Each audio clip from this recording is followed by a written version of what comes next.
waa mar kale iyo maqaaladeennii taxane ahaa ee caafimaadka bulshada oo aynu maanta si ambaqaadi doono maqaaladii ku saabsanaa soonka iyo caafimaadka. inagoo ku guda jirna bisha barakeysan ee Ramadaan iyo soonkii diinteena ina fartay, waxaynu ognahay inay jiraan xaalado caafimaad oo soonka iyo salaadaha dhaadheer ee bishani ku soo kordhiyaan nolol maalmeedkeena. haddaba maqaalkan maanta waxaan si kooban ugu guud mari doonaa qodobo ay tahay inaan ku kala socono soonka iyo bisha barakeysan ee Ramadaan. kow, timirta iyo afurka. timirta oo lagu afuraa waxay ka mid tahay talooyinka diinteena suubani ina siisay. timirtu waxa ay ka kooban tahay waxyaabo badan oo faa'iido u leh jirka. kolley waxay u baahan tahay maqaalo badan si aynu tafaasiisha faa'iidooyinka timirta wax ugu ogaano, laakiin waxa aynu tusaale u soo qaadanaynaa labadan. timirtu sonkoraha ay ka kooban tahay waa kuwa loo yaqaano sonkoraha fudud ama simple sugar. sidaa darteed sonkortani waxay si fudud ugu gudbi kartaa marinada cuntada, jirkeenu si degdeg ayuu u soo nuugi karaa. tani waxay keenaysaa inay glucose jirkeena si degdeg ah kor ugu kacdo, kadibna tamar badan uu qofka ka helo.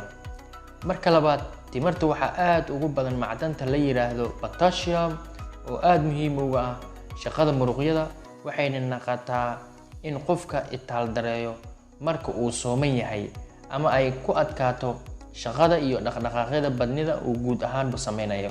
sidaa darteed, haddii aynu anfurku ku bilaawno timir, waxaynu dib u soo celinaynaa awooddiini muruqyadeena ay ku shaqeynayaan. labo, dhagaxaanta kelyaha iyo soonka. waxa aynu naqaanaa cabitaanka biyuhu marka ay yaraadaan inay ka mid tahay sababaha keena dhagaxaanta ku samaysma kelyaha. soonku dabcan waxa uu yareeyaa cabitaanka biyaha, sidaa darteed waxaa suuragal ah in kelyaha ay ku samaysmaan dhagaxyaantaasi. haddaba waxa ay dhaqaatiirtu ku taliyaan si loogu hortago xanuunkan in qofku afuro ilaa suxuurta uu cabo biyo badan oo gaarsiisan ilaa 2 litir. biyo kaliya ma ahane, sharaabka iyo wixii la xiriira waad isticmaali kartaa. haddii kale qofka wuxuu khatar ugu jiraa inuu ku samaysmaan dhagaxaanta kelyuhu, gaar ahaan dadka qaba xanuunada kelyaha ku dhaca ama dadka ay ehelkoodu leeyihiin ama ehelkoodu ay qabaan cudurrada saameeya kelyaha siiba dhagaxaanta.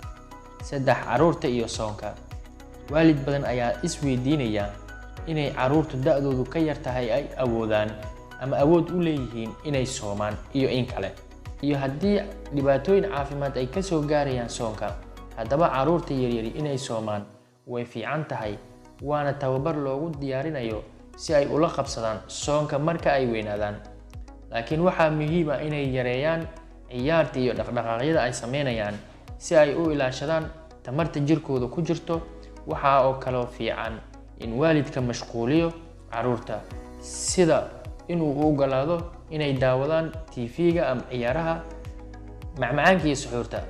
dadka qaar ayaa aaminsan in sokorta badani keenayso tamar badan, waana run, laakiin marka uu qofka ku suxuurto cunto macaan oo glucose jirka ku jirta, aad bay kor ugu kacaysaa, waxayna tani keenaysaa inay iyana kor u kacdo dheecaanka insulinta, taasoo ka imaanayaan jawaabta jirka, isagoo jirku isku dayayo inuu yareeyo glucose-tan si degdeg ah kor ugu kacday. insulintu markayba waxay yareynaysaa glucose-ta, kadibna qofka wuxuu dareemayaa inuu gaajoonayo iyadoona la isba gaarin, waayo dhiigga wax glucose ah kuma harin.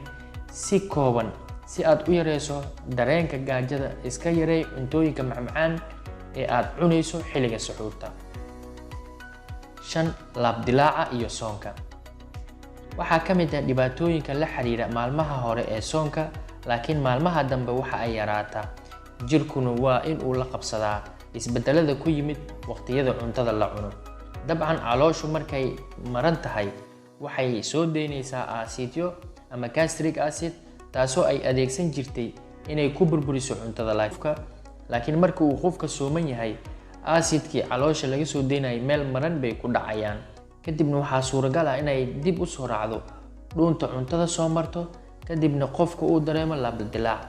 waxaana jira cuntooyin si gaar ah ula xiriira iyadoo ay dadkuna ku kala duwan yihiin cuntooyinka ay laabdilaaca ka qaadaan iyo weliba xaddiga uu gaarsiisan yahay dareenkaas. haddaba fadlan muuqaalkan hadduu ku soo gaaro waxaan kaa codsanayaa inaad asxaabtaada sii gaarsiiso.